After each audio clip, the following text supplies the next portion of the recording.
Селям алейкум, усім привіт.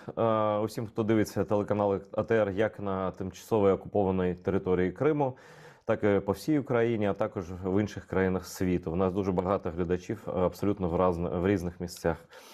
І я дуже радий, що сьогодні погодився на розмову для вас, людина, яку я дуже поважаю, відомий український дипломат, надзвичайний повноважний посланник другого класу, надзвичайний повноважний посол України в Австрії в 2014-2021 роках, кандидат політичних наук, пан Олександр Щерба. Я все правильно сказав? Першого класу. А чому? Хто не допрацював? Я теж, коли читав другого, то якось сумнівно це виглядало. Я перепрошую, пане Олександре, від цього ваш справжній клас дипломатичний ніяк не залежить. Ось він доведений досвідом і вашою роботою. А скажіть, будь ласка, а зараз ви де працюєте? Або це таємниця якась? Ну, зараз я в процесі повернення в своє рідне міністерство, з яким у мене пов'язані 26 років мого життя. Зараз повертаюся, одним словом. Олександр, а можна таке дуже відверте запитання? А чому в нас таке класне Міністерство закордонних справ, ваша думка? Я сприймаю ваше питання як комплімент всім українським дипломатам. В першу чергу у нас зараз дуже хороше покоління послів з'явилося. Мені здається, що от я про себе можу сказати. Мені здається, що це стосується не тільки мене.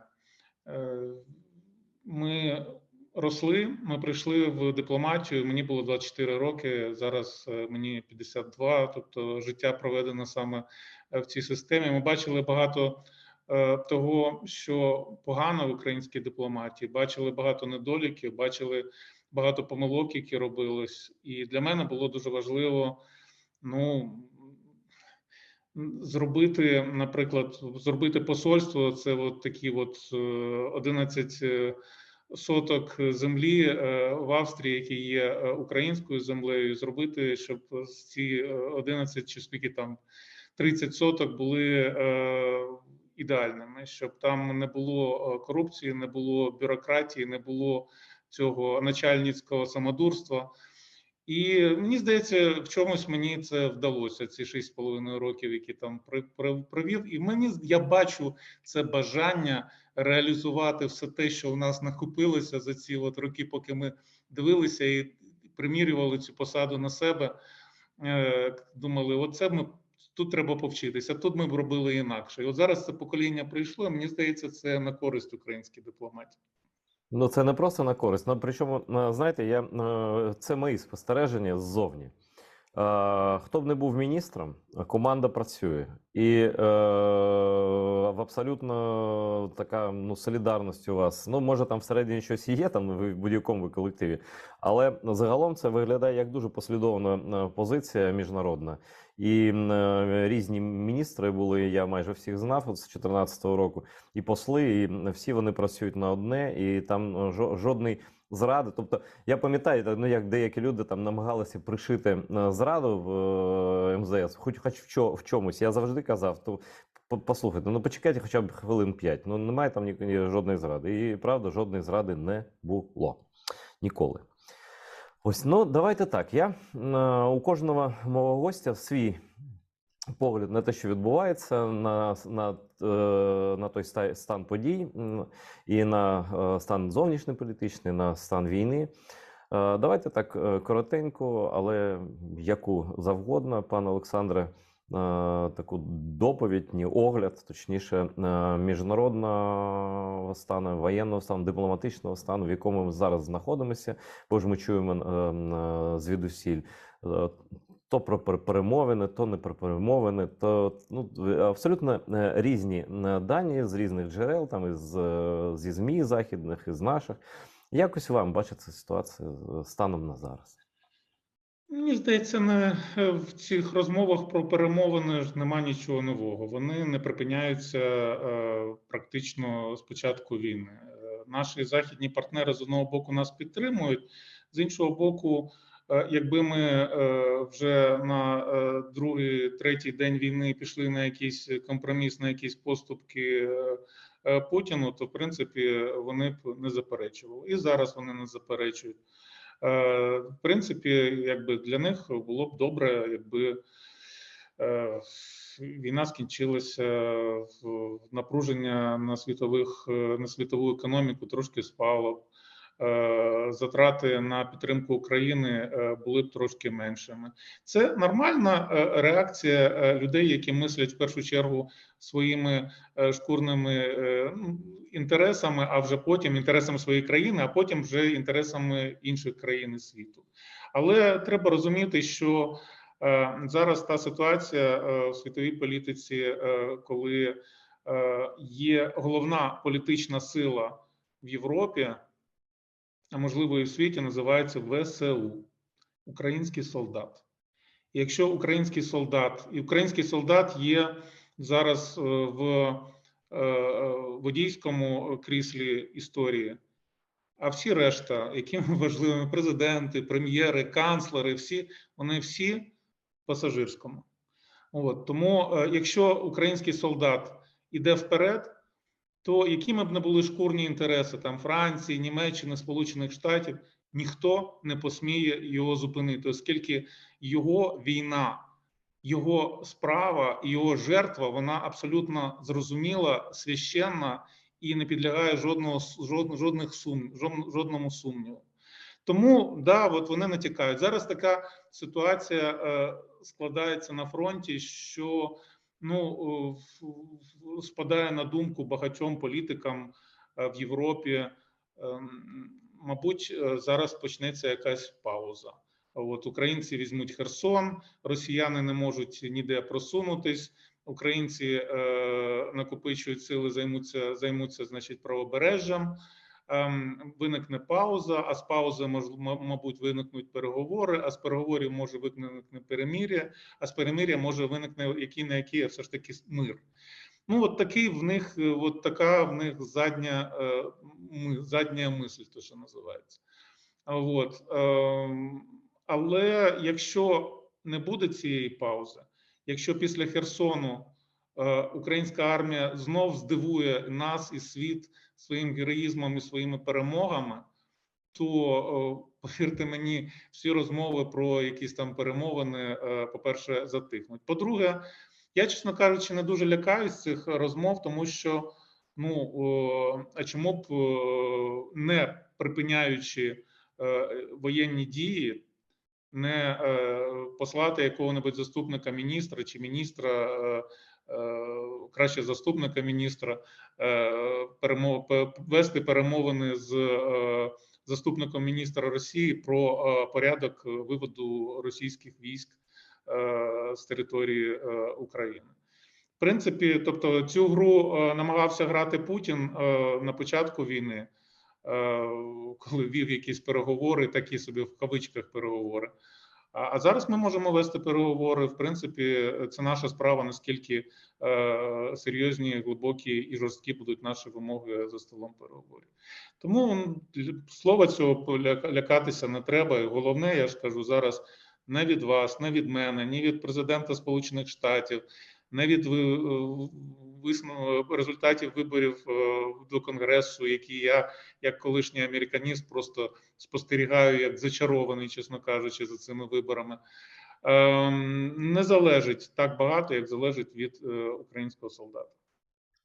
Тут абсолютно все точно. І, до речі, всі дають зрозуміти, що вони це розуміють. І ось я навіть бачив коментарі, навіть французи кажуть, слухайте, це ми за переговори, звісно, але вирішувати вам.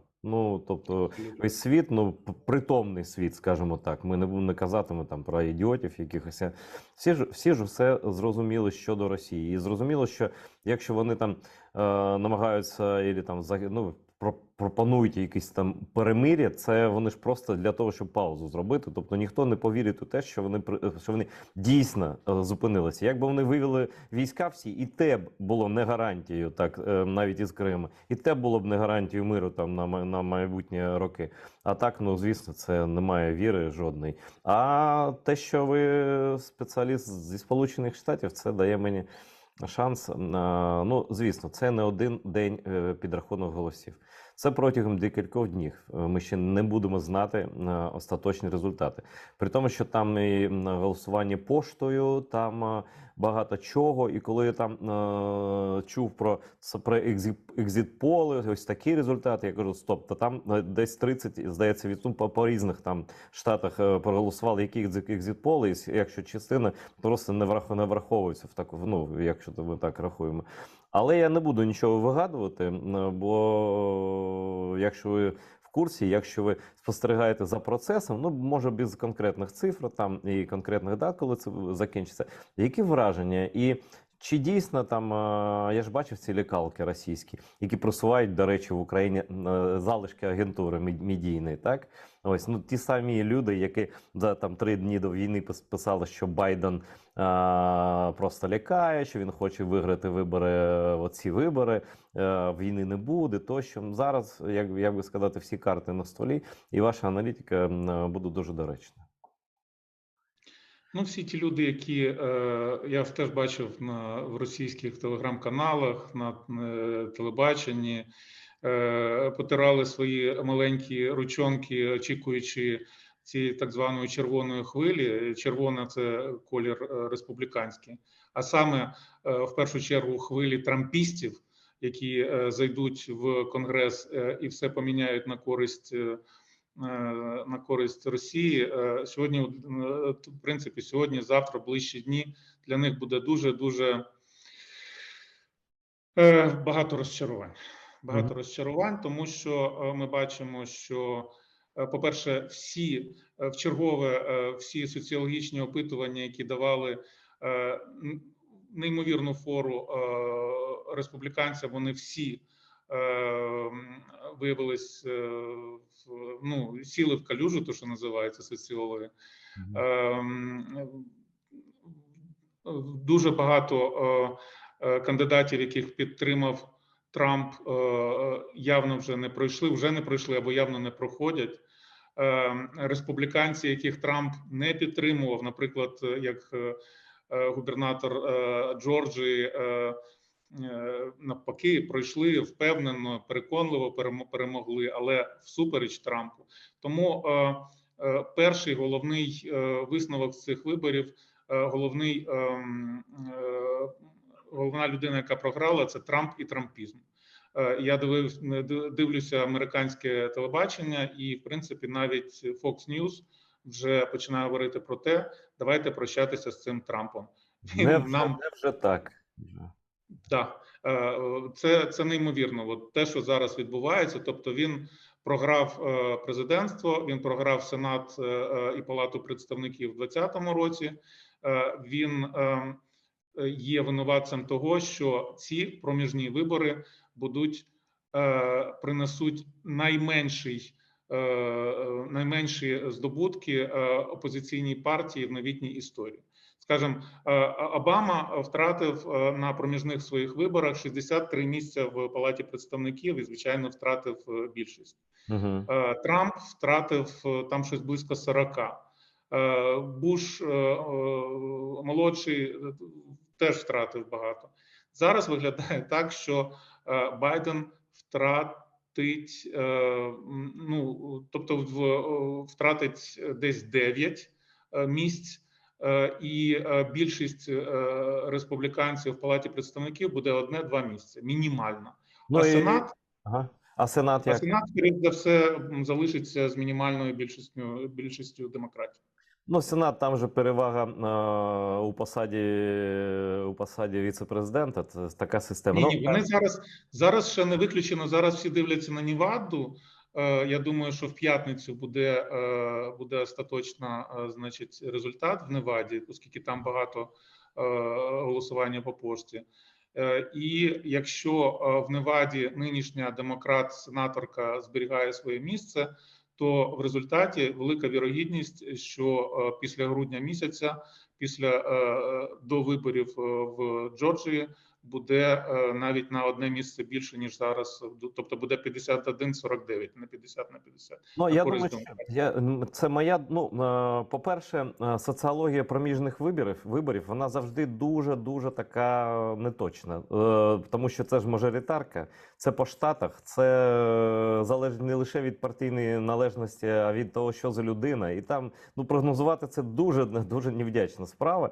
І тому завжди тут, сюрпризи завжди бувають, як розумію. Але в Штатах тільки мажоритарка, в Штатах нема нічого іншого. Да. Так. Ну, вона така, за рахунок того, що люди маркують себе як там республіканці або демократи, це така гібридна система, насправді, якщо за суттю судити. І правда, що дійсно дуже сильна прив'язка до особистості. Наприклад, в Айові переміг, і на наступні 6 років він буде в Сенаті, 89-річний нинішній сенатор. Тобто, коли закінчиться його термін наступний, йому буде 95 років. Та може він ще висунеться, а чому ні? Може, абсолютно. Це рекорд в американському Сенаті 101 рік. Тобто до рекорду ще далеко, в принципі. Да. Ну, давайте далі про Сполучені Штати, бо я думаю, що головне це дійсно, щоб Америка вилікувалася від Трампа і від трампізму, щоб ці люди, які там просто божевільні постаті такі є, на яких просто страшно дивитися. Тобто люди просто люди, які там живуть теоріями змов, умовно кажучи, це такі самі, приблизно такі самі люди, як там якийсь там Небензя російський, який каже про там комах. Гірше. Да. Навіть гірше є. Тобто просто божевіль. Ми ж бачили, хто штурмував Конгрес Сполучених Штатів. А як ви ставитеся до тих пропагандистів Трампа, які просто як папуги в українських етерах постійно казали нам, що Байден там такий-сякий, що Трамп ні, не дивлячись на те, що він ледь не на колінах стоїть перед Путіним, причому публічно. Ні, він все одно краще за демократів. Все одно, тобто заперечення очевидно з їхніх вуст. І досі навіщо їх кличуть, я не знаю, вже все зрозуміло. Але вони продовжують в українських і інших етерах наполягати на тому, що Байден – це погано для України, а Трамп – це супер, хоча Трамп вже відхрестився від України, від Криму, від усього, що ще лише можливо. Тобто тут треба бути сліпим, глухим і абсолютно безглуздим, щоб їх слухати. Що це за явище таке? Це агентура, це медійна така десантура? Чи це просто не дуже розумні люди, які там позбавлені логіки? Ні, це не в розумі справа, це якесь таке, знаєте, затміння якесь таке, затміння серця, затміння ума. От Трамп, він став таким затьмаренням для багатьох розумних людей. От в мене є друг, справді я його дуже поважаю. Я його спитав, він трампіст, він родом із Маріуполя, значить, американський громадянин. І я його спитав: що ти проголосував на цих виборах? Він каже: я на ці вибори не піду. Я кажу: чому? Я після того, як вони вкрали вибори у Трампа минулого разу, я не вірю в демократію, я не вірю, я більше голосувати не буду. О, Боже мій. Реально, тобто, при тому, що людина абсолютно в інших питаннях притомна, розумна, дуже успішна в бізнес-плані. От так, я не можу собі це пояснити. Я не можу цього пояснити з того самого дня, 2 листопада 2016 року, коли Трамп раптом став президентом. Я цього не розумію. В принципі, в мене є теорія, що Трамп – це щось, якась така внутрішні якісь такі біси, які були придушені в американському серці, в розумі, які вирвалися назовні. І можливо, і добре, що вони вирвалися, оскільки Ну, це не здорово отак через політкоректність придушувати те, що є в людині, не дати якось висловити і виразити. От вони виразили, вони вийшли. І зараз ми ж бачимо, ви правильно сказали, що є абсолютно безумні люди в Конгресі, які просто, ну, їх послухати, це, ну, ні на яку голову не налазить. Дві найбільш такі безумні трампістки в Палаті представників, це була така Марджорі Тейлор Грін з Джорджії і Лорен Бобет з Колорадо. Так от Лорен Бобет програла з тріском, хоча ніхто цього не чекав. Тому зараз оця от безумна жінка осталась наодинці. Вона, правда, пообіцяла, що коли республіканці візьмуть владу в Палаті представників, Україна не отримує жодної копійки. Ну, подивимося, як вона буде з такою мінімальною більшістю і з величезною кількістю республіканців, які на боці України, реалізовувати свою обіцянку. А давайте цю тему продовжимо. Ваше припущення, буде єдина підтримка України? Я думаю, що буде. Я думаю, що Україні треба лише змінити свою риторику і свою позицію в одному питанні. Для республіканців, навіть не трампістів, важливо мати більшу ясність і прозорість щодо того, як використовуються гроші і зброя, які надаються Україні. Угу. От. І це, в принципі, нічого такого фантастичного в цьому Абсолютно. бажанні немає. Да. От. Я би, наприклад, у нас є декілька людей,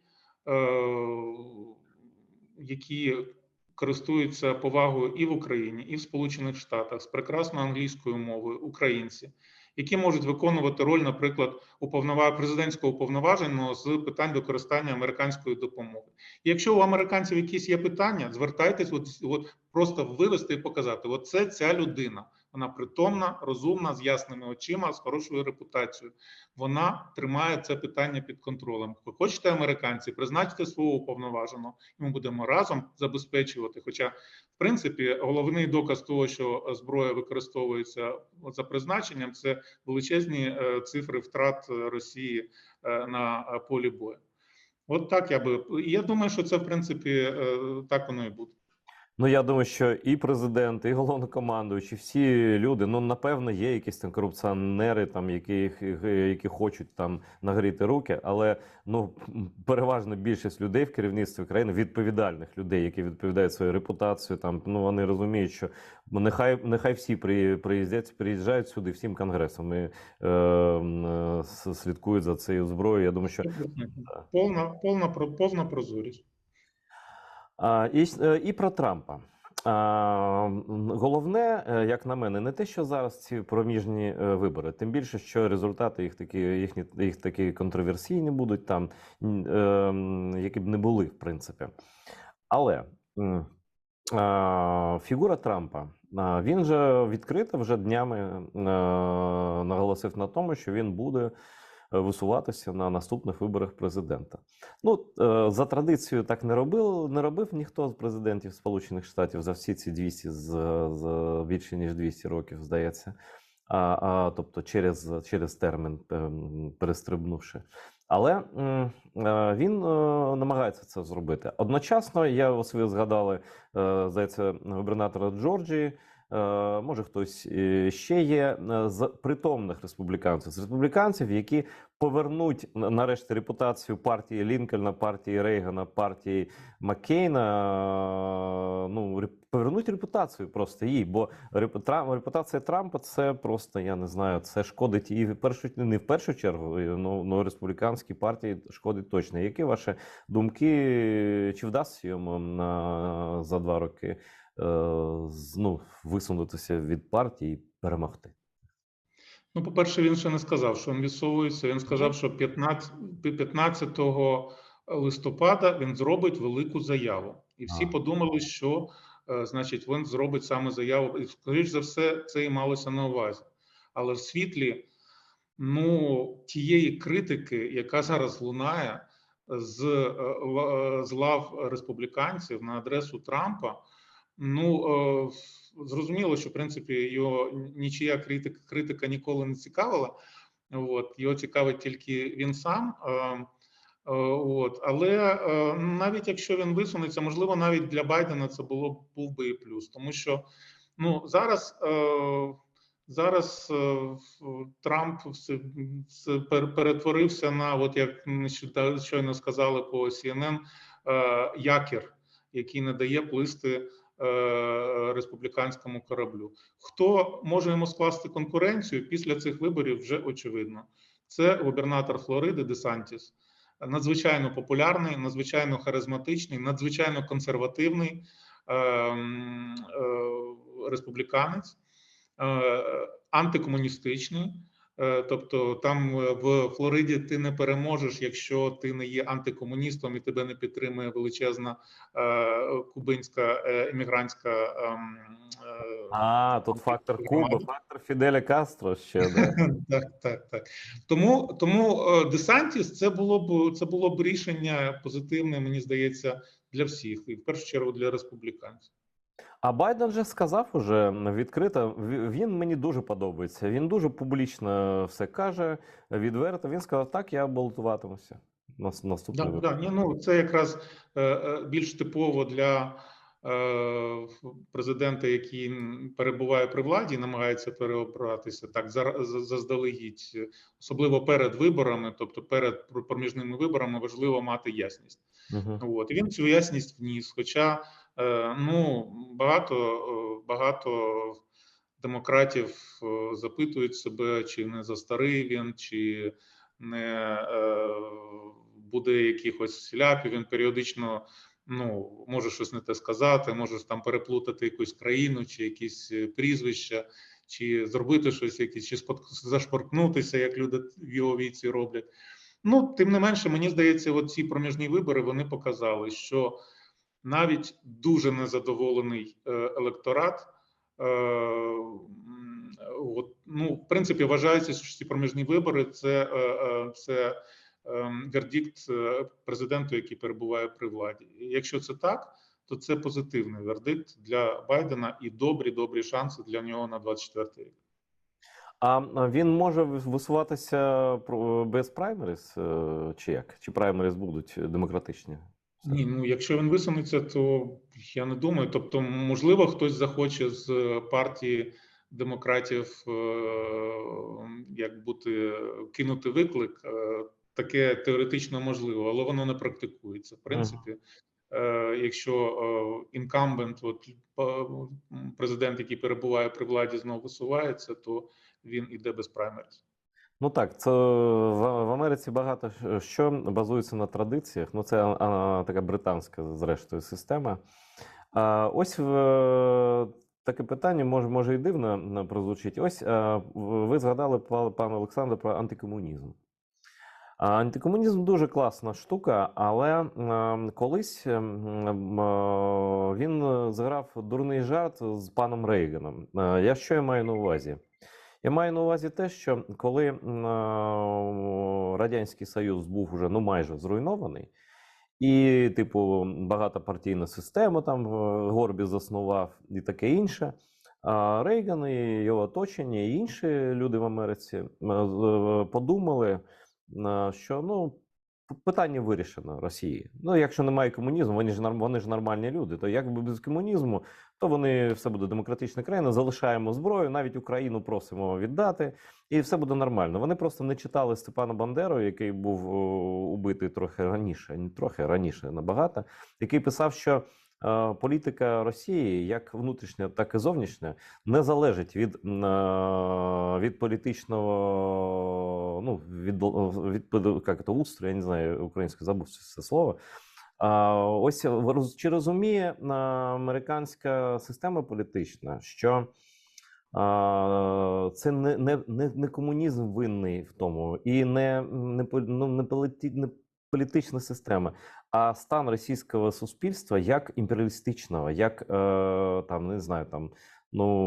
агресивного. Це зрозуміло на Заході або ні, або досі думають, що ось Путіна приберемо і все буде нормально, і вони підуть за демократію, і все буде в них добре. Росіяни, я кажу. Розумієте, це ж дуже такий болючий процес для Америки усвідомити, що насправді холодна війна не закінчилась. Вони, можливо, виграли її, але вона не закінчилась. От. І зараз, по суті, Путін, який ніколи не вийшов із 80-х років, так там і застряг, він намагається продовжувати повертати все навіть не в 91-й рік, а в 84-й рік, коли останній рік перед Горбачовим.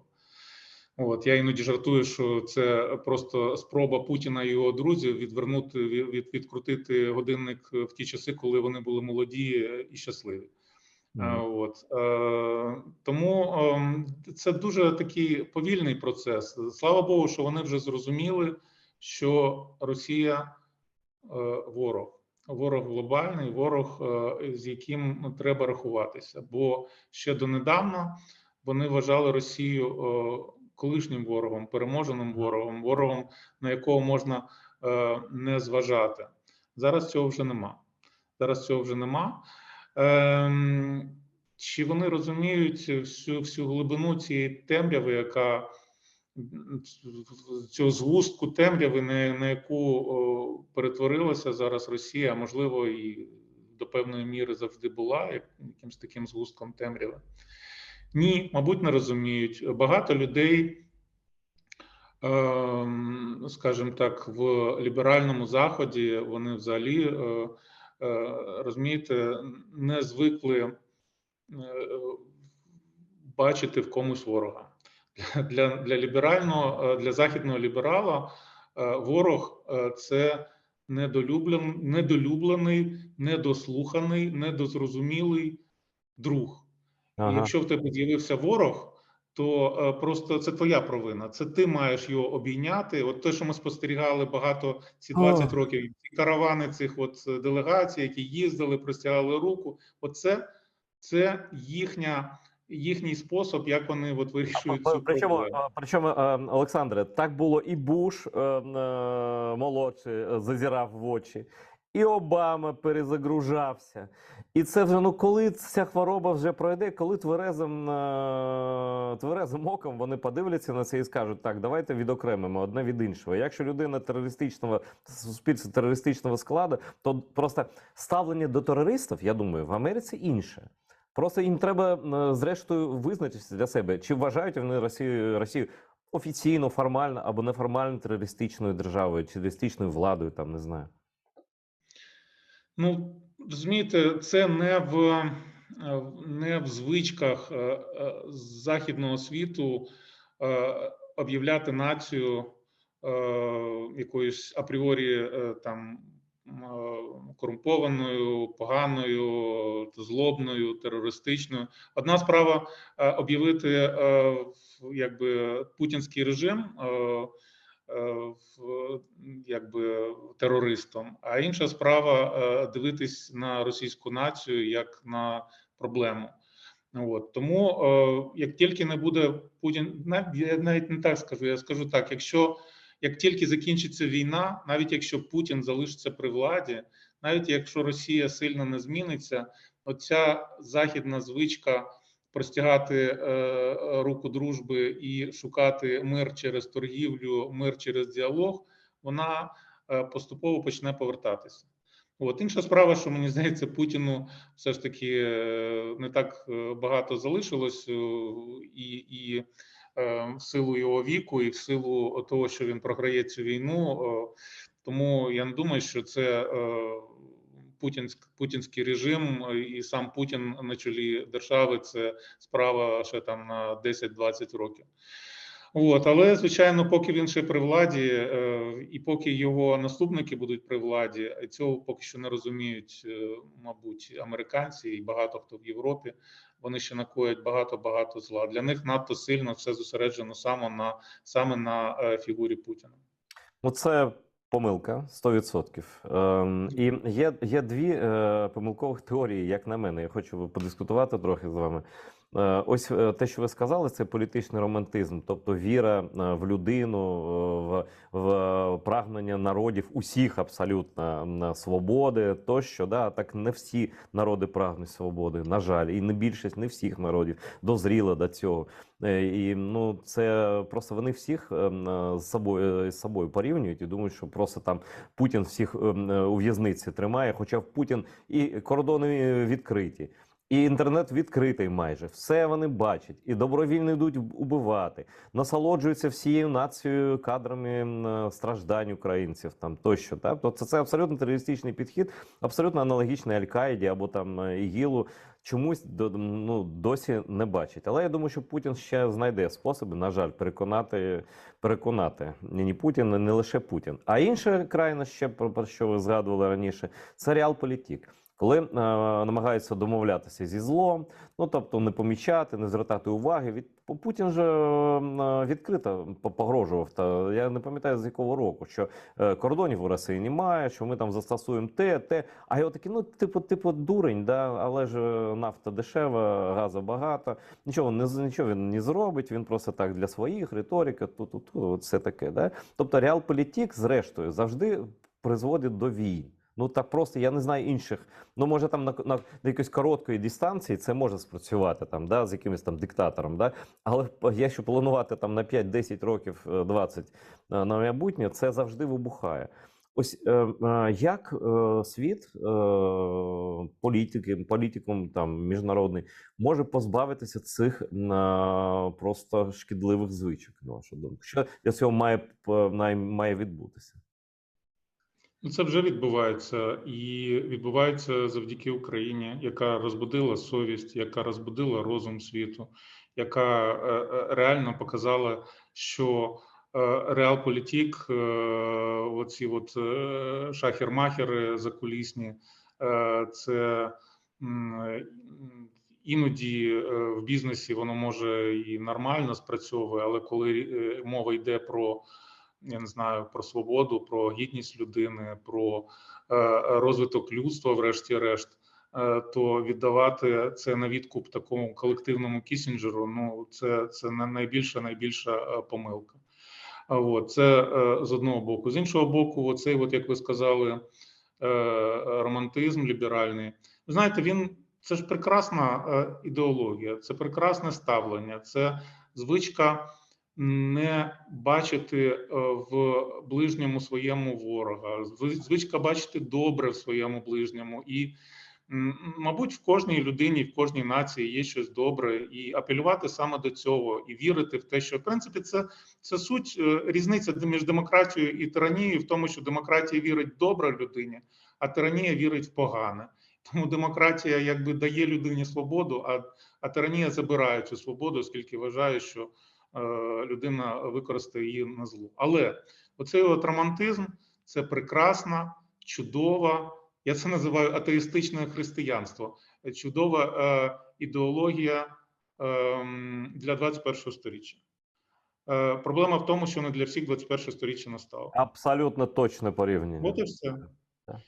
І тому, коли ти маєш справу з Путіним, який мислить, ну я не знаю, іноді категоріями холодної війни, а іноді якоїсь орди середньовічної, ну як можна апелювати до світлого і доброго в цій людині? Це помилка. Я сподіваюся, що я бачу, що американська політика, навіть романтична, навіть це от ліберальне ліве крило, воно починає це усвідомлювати.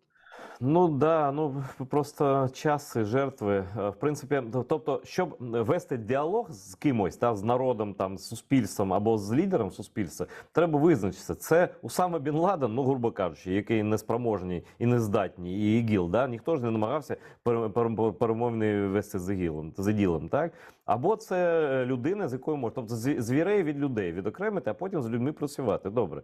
І ще хотів обговорити таку тему. Ось я завжди люблю боротися з міфами такими застарілими, такими мохнатими, якщо можна так сказати. Один з таких міфів те, що всі війни у світі ведуться за ресурси: нафта, газ, інше. Я стверджую, от скільки я спостерігаю, ну принаймні, ну може в середньовіччі так і було. Ну там інші війни були. Але останні всі війни вони геть не за ресурси. І ця теорія вона просто абсолютно зруйнована практикою. Так, ось теорія цей. Тобто, та не треба нам, не треба тут розповідати. Це все просто через нафту. Ну це ж не так. А через що ведуться війни 21-го вже століття? Як на вашу думку? Ну, я з вами згоден і не згоден. Наприклад, Ірак, мені здається, все ж таки це була така корисна війна, це була помилкова війна, і це була багато в чому війна ну, в інтересах політиків і, ну, і, мабуть, за ресурси тих, хто принаймні тих, хто намагається нажитись на ресурсах. От. Але ну, Україна це все спростувала, наша війна це спростувала. Це, я ще в 2014 році виступав на BBC, і я казав, що це перша війна в історії, яка абсолютно не про ресурси, Так. абсолютно не про нафту, абсолютно не про вихід до морів, абсолютно не про все те, чим мислять всякі Караганови, Лук'янови, от вся ця шайка-лейка околопутінська, яка переконала в цьому і всю Росію, що от нема нічого в світі, крім ресурсів, якими намагаються заволодіти якийсь там тіньовий уряд, який насправді править світом. От Україна показала, що в принципі Україна це неймовірний випадок в тому плані, що держава, яка мала дуже мало досвіду останнього століття свободи, винайшла свободу сама по собі, коли від неї не чекали цього. Цей народ винайшов свободу. Тут через такі нашарування історичні вона пробилась, і вона пробилась настільки сильно, що люди пішли на 2 революції заради цієї свободи. Люди пішли на цю от війну заради того, щоб бути вільними, а не рабами. От і це я кажу ж, в принципі, американська історія американської демократії, вона багато в чому почалася з гасла «Live free or die» – свобода або смерть. О, точно. Це було гасло нью-хемпширських значить, борців за свободу під час independence, під час війни за незалежність. І от зараз це наш 1776 рік, коли ми під цим гаслом йдемо на смерть. І це абсолютно зачаровує багатьох американців, це абсолютно зачаровує багатьох англійців, які бачать в нас відображення Британії 39-го року, коли весь світ благав, давайте домовлятися з Гітлером, а вони сказали, ми будемо битися з вами і на пляжах, і на суші, і на морі, де завгодно. От, тому Україна, я ж кажу, український солдат, він змінює світ, він змінює не тільки Європу, він змінює світ, принаймні вільний світ. Це точно. Я думаю, що саме такі аналогії, воно війни за незалежність Сполучених Штатів, те, що ви навели приклад Британії, коли здавалося, що вона залишилася наодинці з Німеччиною, тоді з нацистською, але перемогла. Я думаю, це дійсно це надихає. А як думаєте, ось зараз люди там не знають, як правильно називати цю війну. Може бути, колись вона і буде мати назву «Війна за свободу». Ну, це визвольна війна. Тобто для нас це війна визвольна, для Росії це війна імперіалістична. А для світу? І це та річ, яку треба нам дуже... От ви правильно на початку сказали, от притомні країни, які нас підтримують. Світ зараз розділився на притомні країни, які нас підтримують відверто, на фріків, така невеличка група, яка згуртувалася навколо Росії, які, в принципі, мало кому цікаві. Ми бачили, хто проголосував ці 4 країни, які підтримали Росію в ООН. І величезна кількість посередині, які все ще думають, що правда, вона десь там посередині між тим, що кажуть росіяни, і тим, що кажуть українці. Знаєте, оця от ліберальна звичка виходити з того, я послухаю одну сторону, послухаю другу, а десь от посередині, от воно, мабуть, і це дуже просто спростувати. Ось іде жінка, а ось маньяк, гвалтівник. Да? Давайте, може якась істина посередині, він вирішив її зґвалтувати, може їм одружитися, я не знаю. Ну це ж просто божевілля. Бачите, от ця от середина, цей от болото, не болото, скажімо так, от невизначеніше країни, вони бачать це трошки інакше. Вони слухають Росію і кажуть, що це Захід захотів зґвалтувати Росію, оскільки НАТО просунулось надто далеко і аж до самої України, а Україна це абсолютно неприйнятно для Росії, значить пожертвувати Україною. І тому Путін, великий, сміливий, прекрасний Путін, кинув виклик, не побоявся цьому несправедливому світовому порядку. Який же він молодець. Бачите, і ось раптом от така от постановка питання, і раптом все стає з ніг на голову. Ну, типу такий Че Гевара такий, так? Який... Да, от такий от безстрашний, да, Че Гевара. Ну, Хоча, насправді, Че який Гевара Че був Гевара? терорист. Блідна моль. Че Гевара був терорист, і це просто романтизовані абсолютно речі. Ще питання є. Наш дивний Папа Римський, який просто дивує світ, який, я не знаю, з якого серіалу він, але що не серія, те інші меми, геги, я не знаю, як це назвати. Що з ним не так, на вашу думку? Ну, знаєте, є така теорія, яка його виправдовує в тому плані, що він відіграє якусь певну роль в поверненні наших полонених, і тому не може сказати нічого критичного на адресу Росії, і, можливо, він відіграє якусь ключову роль, коли в процесі завершення війни як посередник, і тому він не говорить нічого критичного в адресу Росії. Але ця теорія, вона дуже легко спростовується, оскільки, в принципі, в нього ця лінія ще з часів Сирійської війни, коли в нього була та сама ситуація, коли просто от я зараз закінчую статтю для «Дзеркала тижня», і я там пишу, що, в принципі, якщо послухати Папу Римського, то Сирію бомбила якась така абстрактна бездуховність людства. Ага, Росія, да. Да, а в Бучі натискала на курок якась теж така абстрактна жорстокість кожного з нас. Бо він весь час апелює до всіх нас, до кожного з нас, до обидвої сторін. Олександре, чули, да, формулювання? Війну в Україні не вирішити інфантильною логікою зброї. Яка інфантильна логіка? Це, ну, взагалі, це слова, які позбавлені сенсу, бо зброя – це останній аргумент для нормальних людей, а не перший. Це не інфантилізм, це навпаки вже доросле рішення. Тобто в нього пірамідка, якби він будував піраміди єгипетські, вони б були там, у них так би стояли би. Тут це але ви подивіться, зараз в цій війні всі релігійні лідери, не тільки Папа Римський, проявили себе погано. В той момент, коли світу потрібна от стійкість духа, чітка лінія між добром і злом, ну хто із релігійних лідерів провів цю чітку лінію? Я це кажу як християнин. Прошу? Далай-лама де? Нечутно. Де? Да. Абсолютно. Ви знаєте, для мене це було, я віруючий християнин. Для мене було, моя прабабця була баптистка, всі мої якби родичі, вони, звичайно, як всі в Радянському Союзі, хрещені в Московському патріархаті. Ну, в принципі, для мене не важливо, яка церква, я просто от вірю.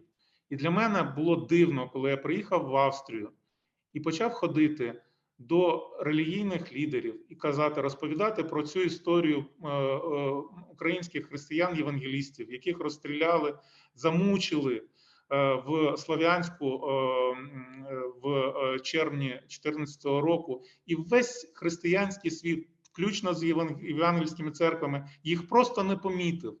І я звертався до людей, ну засудіть, ну покажіть, що тут не одна сторона і друга сторона, а що це тут одна сторона, яка дійсно гвалтує, а інша, яка захищається. І ніхто, всі співчутливо кивали, і ніхто не зробив цієї заяви. І для мене це надзвичайно велике розчарування. Я думаю, криза, яку переживає принаймні християнська церква в усьому світі, вона не в останню чергу пов'язана з цією моральною всеядністю. А знаєте що, пане Олександре, я можу спробую продовжити вашу думку. Це стосується буддистів так само. Я перепрошую. Один лама, він утік десь з Бурятії, здається, до Монголії, і він там щось прямо сказав.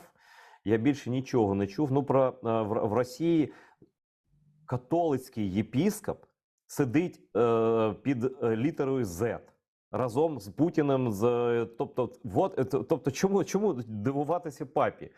Якщо католицький єпіскоп, представник його, призначений ним особисто, сидить разом з патріархом московським, цим терористичним, і разом вони аплодують там танцям, там в цих стрічках георгіївських тощо. А може бути, знаєте, пане Олександре, може йдеться про те, що просто час релігій як інституцій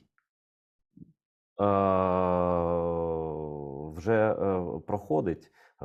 Може бути, ну, віра вона залишиться, звісно, і релігії в якихось там формах залишиться, але люди все менше і менше будуть прагнути вважати себе частинами якихось там інституцій, корпорацій релігійних тощо. Тобто, як ви сказали, це моя справа.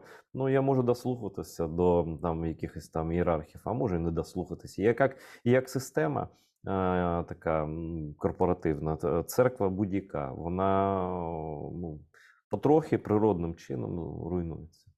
Але я маю сказати, я згоден, але я маю додати, що один релігійний лідер в Росії, я так розумію, засудив і виїхав. І це Верховний Раввін.